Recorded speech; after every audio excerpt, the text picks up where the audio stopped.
이제 크로닉 페인은 우리가 하고 있는 건데요. 사실 우리도 잘 몰라요.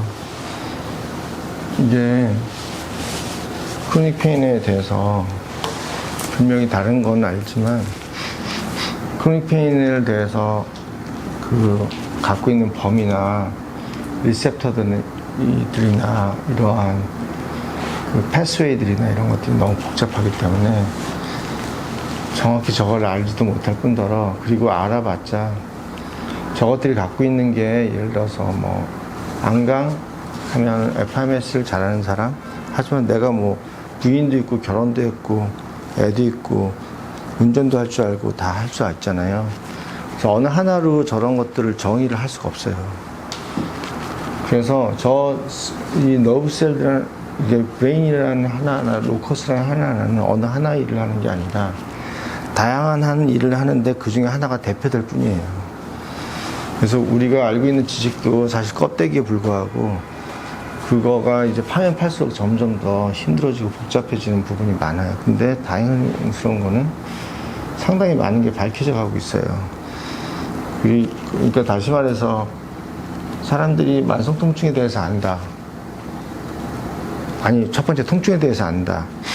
통증에 대해서 안다고 공부한다고, 혹은 그거를 나는 공부 많이 했어 라고 하는 사람 중에서 제대로 아는 사람 내가 보지를 못했어요. 무슨 말이냐면 그렇게 말한다는 게 굉장히 부분만 알고 있다는 뜻이고, 그 중에 어떤 특정 부분에 조금 알고 있다는 뜻이에요. 근데 그리고 그런 지식도 불과 수년 안에 완전히 뒤바뀌어 버려요.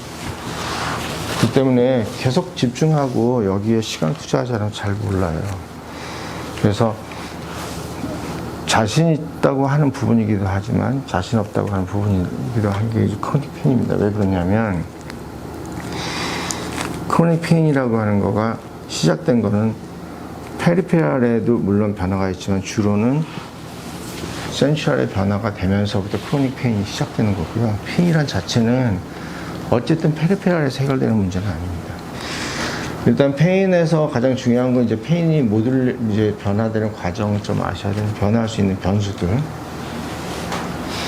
근데 이것 자체도 페인이라는 거에 의해 불과한 것이지, 그 외의 것들에 대해서 이제 그 외에 우리가 기계적인 변화나 이런 것들이 페인에 미치는 영향, 그 외에 다른 영향들, 우리가 아는 그런 감정적이나 이런 거 말고도 그런 것들에 대해서 아직 몰라요. 특히 그러니까 머슬 스핀들이나 골지 텐더 오르간과 관련되는 저거의 변화들, 그 다음에 페인 리셉터들의 변화들, 이런 것들에 대해서도 좀 더 많은 변화 공부가 있어야 되고, 그리고 앞으로도 많이 그게 좀 변화돼야 되는 분야입니다. 우리가 피상적으로 운동을 하면 좋아진다, 어떤 특정 자극에 대해서 좋아진다, 이런 논문들은 많고 거기에 대한 데이터는 많지만 아직까지도 그게 쉬운 기전인 것 같음에도 불구하고 그 기전을 정확하게 파악을 못하고 있는 거는 아직 이런 트랙들의 굉장한 다양성과 상호 연관성이 있어요. 우리가 상상하지 못하는, 다 연결되어 있고 어떻게 보면 다 변화할 수 있고 우리가 생각하는 거를 어느 순간 다 뒤집을 수 있는 그런 것들이 너무 많다는 거죠. 일단 그럼에도 불구하고 몇 개의 이제 아주 간단한, 쉽게 말하면 정말 초등학생 수준의 그런 변화가 이런 거겠죠. 예를 들어서 뭐 퍼셉션이 되면 우선은 퍼셉션을 할 수 있는, 그러니까 너시셉션을 할 수 있는 그런 것들이 있어야 될 거고, 너시셉션이 일단 되면 그것들을 정기적인 자극으로 바꾸는 걸 트랜스덕션이라고 하고요. 그런 정기적인 자극을 이제 전달하는 이제 선들이 이제 트랜스미션이 되겠는데, 그게 뭐 예를 들어서 알다시피 C5나 A 델타나 뭐 이런 것들, A 베타나 이런 것들이 되겠죠. 그래서 그런 것들이 이제 쉽게 도사론에 들어가서 거기서 모듈레이션이 되겠죠. 그래서 그것들이 통증으로 전달되기도 하고 또 전달되지 않기도 하고, 또한 통증이 될 수 없는 것들이 통증이 되기도 하고 하는 여러 가지 변화를 하는데, 그게 이제 크게 4가지 변화가 있어요. 첫 번째는 뭐냐면 크로닉 페인이 된 상태에서 이 센시타이제이션이 된다고 하는 건 4가지 변화를 나타낸다. 하나는 자극이 오게 되면 거기에 대한 반응이 훨씬 더 커진다는 거예요. 그러니까 정확하게 이거라는 A라는 자극은 A, B라는 정도의 반응을 나타내야 되는데 실제는 그보다 훨씬 더 큰 반응을 나도록 자극에 대해서 훨씬 더 강하게 표현하도록 돼 있다는 거죠. 그게 하나. 두 번째 조건은 자극이 역시 이하의 자극임에도 불구하고 서브스레이숄드에 의해서 살짝 건드리는 것 자체가 통증으로 느낄 수 있는 자극 자체가 서브스레이숄드의 것들이 정상적으로 트랜스미션까지는 될 수 있지만 모듈레이션 과정에서 저것들이 나타나는 경우 아니면 그 페리페럴 너셉션, 트랜스 석션 과정에서 나타날 수도 있죠. 어쨌든 비정상적으로 이러한 예를 들어서 이 글루타메이트라든가 서브스탄피나 저런 것들이 많이 나와서 저런 것들을 모듈레이션 해가지고 역치 이하의 자극이 역치를 뚫는다든가 혹은 똑같은 자극인데도 훨씬 더 강하게 나타나는 거가 있을 수 있고요. 또한 이게 이 역치 반응 시간이 길어지는 거죠. 예를 들어서 나는 살짝 건드렸는데 아니면 아프더라도 그 시간이 잠깐 사이에 없어져야 하는데 아주 오랜 기간 동안 남게 되는 그런. 그 다음에 이제 정상적으로 자극이 일어나지 않은 서브스레이숄드는 아니지만 그래서 메카니컬 스티뮬레이션이나 이런 것들이 통증을 일으키는 그런 형태의 것들의 네 가지의 리셉터들의 변화가 나타납니다. 근데 이러한 리셉터들의 변화라고 하는 거는 사실은 너브가 적절히 기능을 가지지 않았을 때 정상적인 그 시스템이 되지 않았을 때 나타나는 현상이 아주 오랫동안 1940년대 월터 비 캐논에 의해서 정의가 됐었죠. 이게 월터 비 캐논은 이걸 갖다가 디스유스 혹은 디노베이션이라서 적절한 반사가 일어나지 않게 오랫동안 묶어놨든지 아니면 신경이 손상됐든지 했을 때 나타나는 일반적인 현상이라고 했습니다. 그래서 그것이 그러니까 신경이 적절하게 반사가 일어나지 않는 것, 그 대표적인 게 디스유스, 오랫동안 쉰 거죠. 고정을 시킨다거나 한 거죠.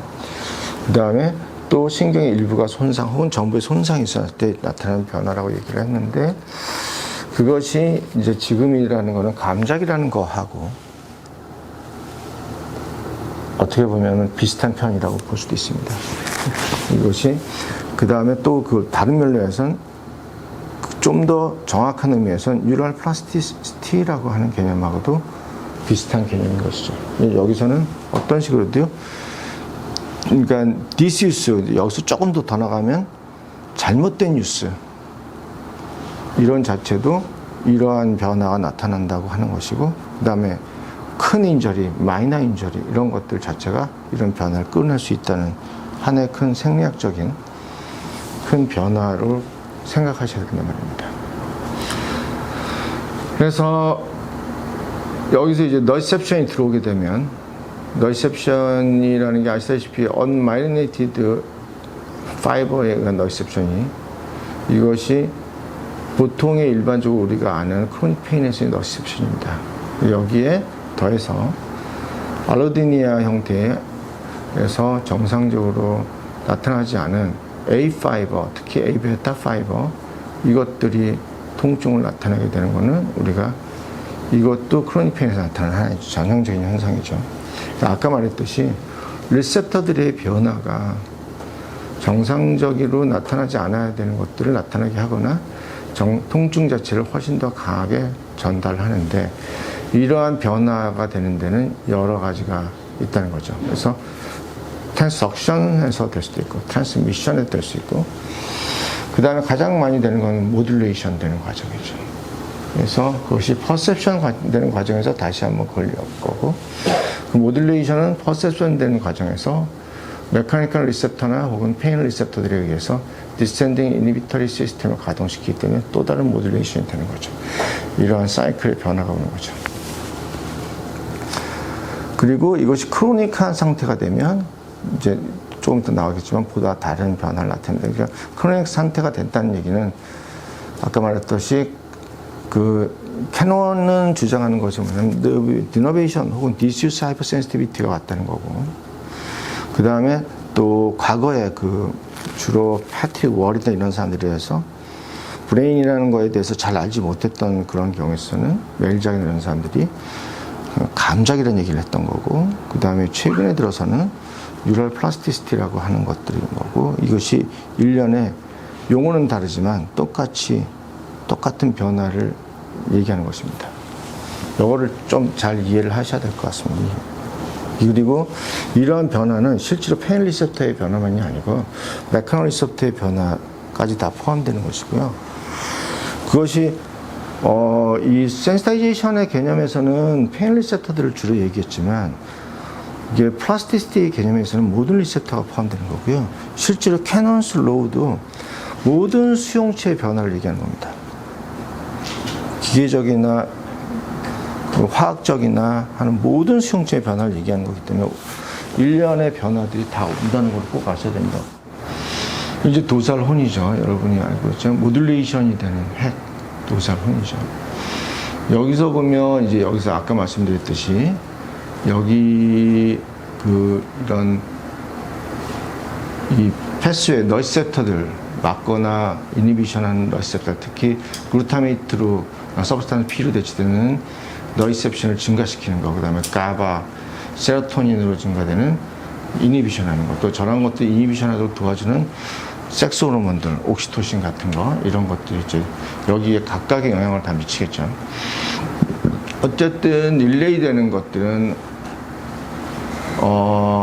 이게 이제 일반적으로 1, 2, 요 레벨 2, 여기에 이제 여러분이 알다시피 C5가 여기에 이제 일반적으로 좀 정보를 전달하게 되고, 그 다음에 좀 더 마이너리티 된 건 3, 요 레이어 혹은 5 레이어에서 보통 이제 기계적인 자극이라던가 아니면 바늘을 찌르는 것 같은 그런 자극을 전달하면 이것이 프로젝션 뉴런에 의해 가지고 브레인으로 전달이 되는 거고, 브레인에서 이제 그 이모셔널 혹은 센서리 이런 것들에 의해서 다시 받아들여서 이것이 디센딩 이니비션에 또 영향을 미치고 다시 이런 사이클들을 만들어내는 거죠. 그래서 지금과 마찬가지로 이러한 형태의 사이클을 존재시키는 겁니다. 그래서 여기 각각의 영향을 미치는 약물이나 이런 인자들을 설명드리고 있는 겁니다.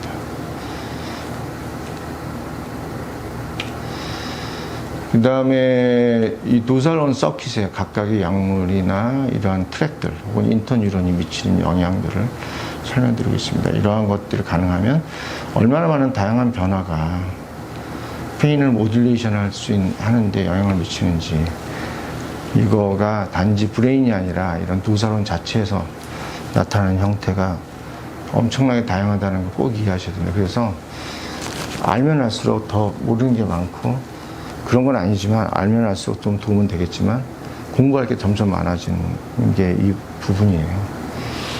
근데 그거를 언제 죽을 때까지 언제나 이 큰 그림을 알 수 있을지는 저는 아마 못할 것 같고, 생리학 교수님은 하실 수 있죠. 근데 우리가 하는 거는 아까 말씀드린 노이셉션이죠. 노이셉션의 C5나 A델타5의 노이셉션이 있고요. 그 다음에 이제 메카니컬 스티뮬레이션 A베타5. 이것이 이제 알다시피 스피노살라믹 트랙을 통해서 가긴 하지만, 이제 중요한 게 스피노 메센세팔릭 패스웨이예요. 이것이 이제 알로디냐를 전달할 뿐만 아니라 더 중요한 거는 이것 자체는 셀레벨룸에 영향을 미쳐요. 굉장히 강력한 소스예요. 우리가 아는 거하고 다르게 일단 이 A베타 파이버가 이제 우리가 센시타이제이션이 돼서 통증을 전달하게 되면 이 자체가 전달하는 건 좀 다르단 말이에요. 특히 셀레벨룸에 전달한다는 건 나중에 감마모터 리플렉스에도 영향을 주거든요. 그래서 이거 자체가 의미하는 게 굉장히 큽니다. 그래서 이제 크로닉 페인에서는 알다시피 이제 우리가 아는 정상적인 너셉터뿐만 아니라 기계적인 수용체들이 감작돼 있고, 이러한 것들의 감작이 실제로 통증을 악화시킬 수도 있지만 어떤 면에서는 이러한 것들의 자극이 오히려 통증을 치료하는 소스가 될 수도 있다는 걸 아셔야 됩니다. 그러나 이러한 것들에 대한 것들의 자극이 통증을 치료하는 소스에 대한 그런 학문적인 것들이 좀 부족합니다. 근데 이것이 앞으로 많이 생길 거야 될 거고, 이게 생겨야 크로닉 페인을 컨트롤하는데 큰 도움이 될 겁니다. 예를 들어서 이런 것들은 너무 뻔한 것 중이죠. 로백 페인에서 코티코모터 플라스티시티, 여기서 이런 것들이 나타나는 것들은 최근의 추세에는 너무 많이 나타나 있고, 그래서 지금 현재는 우리가 아는 크로닉 페인 자체는 실제로 페리페랄의 프로블럼이 조금 있고, 그거보다는 주로는 이미 코딩된 값에 의해서 변한 것이다 라고 하는 그런 개념으로 생각해서야 됩니다. 이거는 뭐냐면요, 렛 마섹터머슬에도 이제 피치, 그러니까 엑시딕 셀라인을 인젝션 해가지고 여기에 변화를 시키니까 이거 자체가 이제 크로닉 머슬 페인을 만드는데, 여기에서 뭐냐면 메커노리셉터의 변화가 온다는 거죠. 메커노리셉터의 변화가 오고, 이 메커노리셉터의 변화가 온다는 얘기는 감마 모터 리플렉스 자체가 변화해서 계속 근육이 긴장된 상태, 스핀들 캡슐이 비정상적으로 긴장된 상태고, 그 다음에 이제 이런 것들이 조금은 이제 확대된 게, 이건 좀 맞는 얘기는 아니지만, 원래 한동안 이 요한슨스 하이포테시스라는 게 한동안 또 유행했었어요. 이게 뭐냐면, 이러한 머슬 스핀들의 변화가 전반적인 크로닉 머스큘러 스켈레탈 페인 신드롬을 맺는다 라고 하는 게 있었어요. 저거에 대해서는 좀 논란이 많습니다만, 어쨌든 근데 이제 사실은 이러한 페리페랄에서도 머슬 스핀들의 변화도 올 수 있지만, 저거보다는 주는 저거를 지배하는 것들에 의한 변화고요. 이러한 지배하는 것들에 의한 변화가 이제 실질적으로 감마모터 톤의 자체에 영향을 줄 수가 있는 거죠. 요거를 조금 이해하시려면, 그 머슬이요, 익스트라 퓨잘 파이버가 이렇게 바깥에 있어요. 이렇게 바깥에 있고, 그 안에 요 인트라 퓨잘 파이버가 있어요. 인트라 퓨잘 파이버는 뉴클레어 백 파이버가 있고 뉴클레어 체인 파이버가 있어요. 이것들이 센서예요.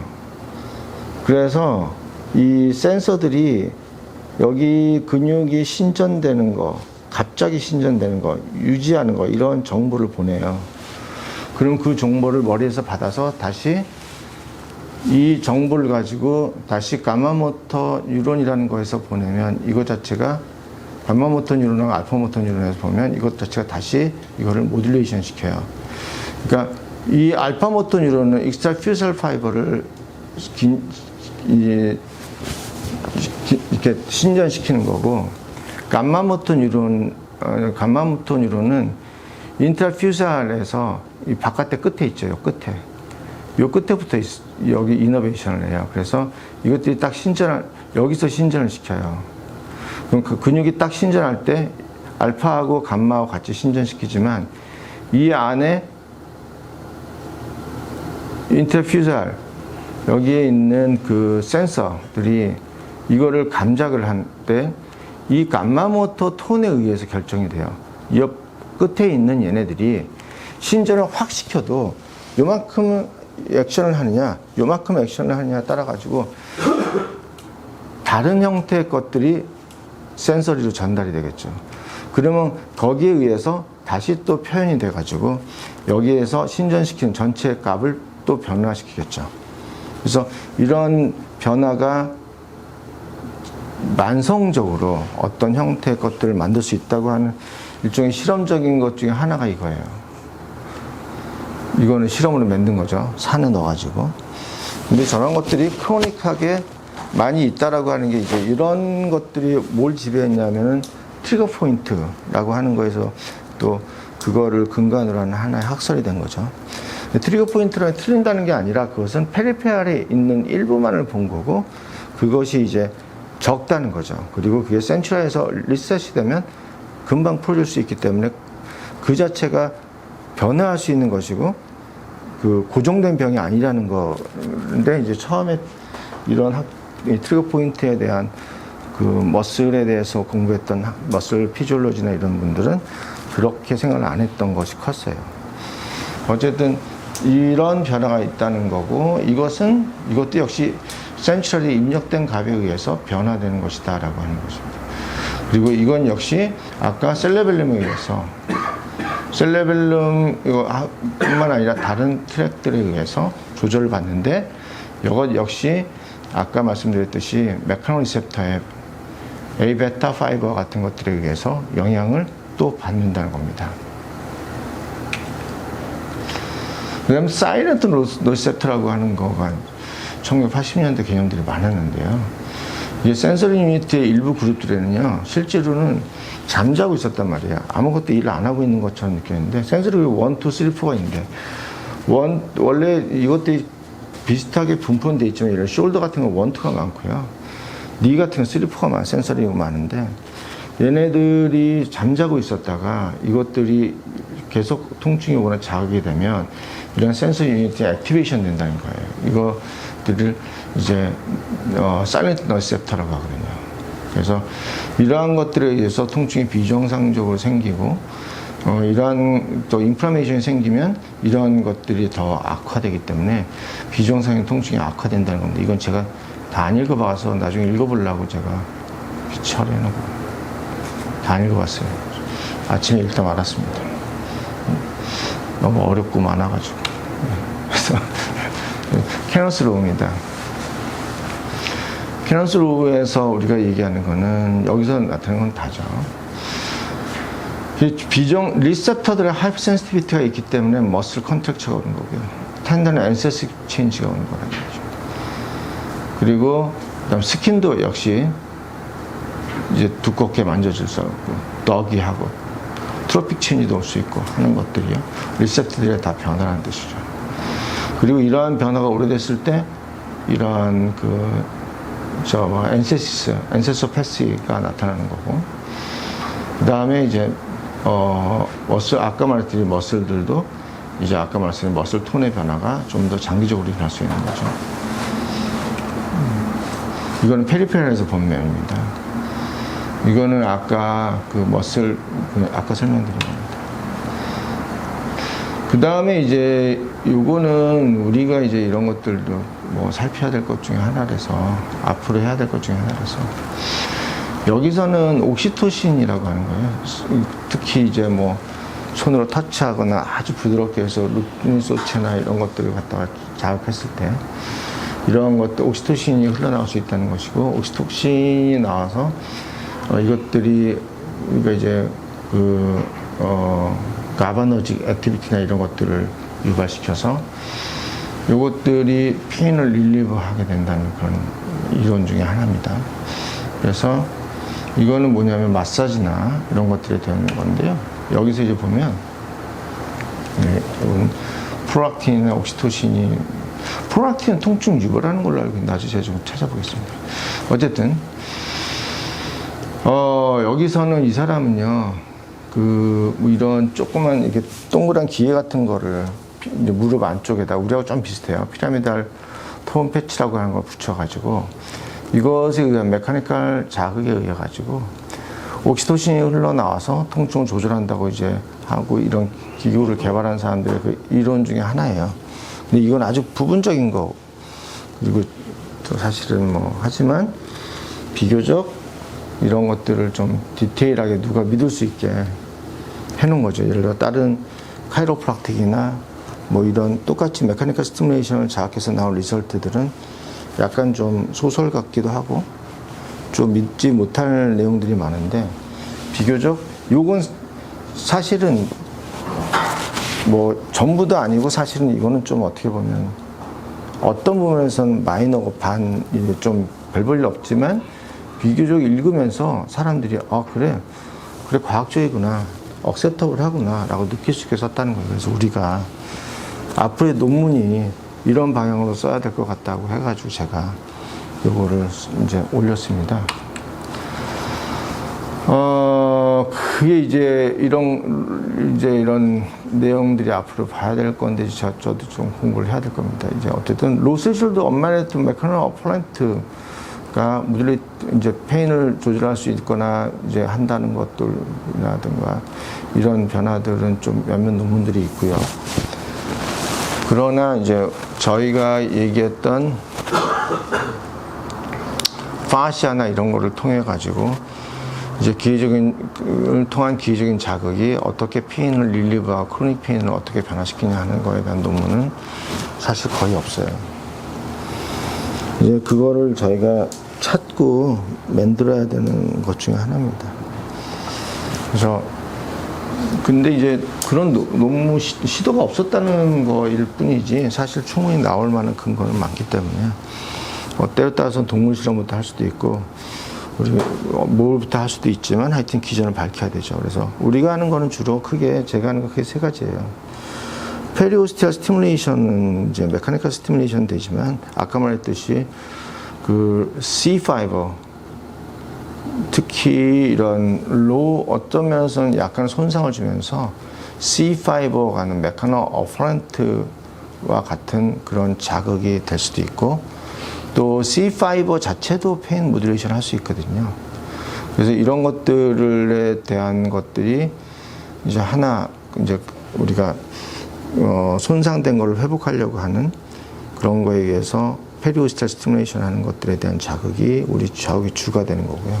그 이제 보조되는 게 아까 말씀드렸듯이 또 다른 메카노 리셉터들을 자극하기 위해서 우리가 그 파시아에다가 주로는 파시아나 이제 텐던 시스나 이런 곳에 우리가 메카니컬 스티뮬란트를 집어넣는 겁니다. 지금은 실을 넣고 있지만 저거보다 더 좋은 방법은 그 콜라겐을 넣는 것입니다. 그래서 그거는 제가 좀 앞으로 계속 시도를 해봐야 되는 부분이에요.